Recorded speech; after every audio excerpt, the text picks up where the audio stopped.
রেখেছিলাম, তরত করে দেখে একটা ইঁদুর ঢুকে গেছে ওয়াশিং মেশিনের ভিতরে। ইঁদুর হাতে দাও, এটা হাতে নাও। এই যে চুপ করে বসে আছে, ওই যে বসে আছে, লাইটটা চাল, ওই ওই যে যে বসে আছে, লাইটটা জ্বালা না।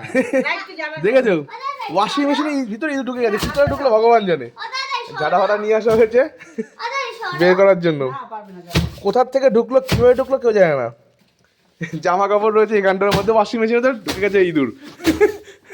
হ্যাঁ, ওয়াশিং মেশিনে কি করে ইঁদুর ঢুকলো? কে জানো এরকম। হ্যাঁ এত বড় একটা ইঁদুর, ভালোই বড়।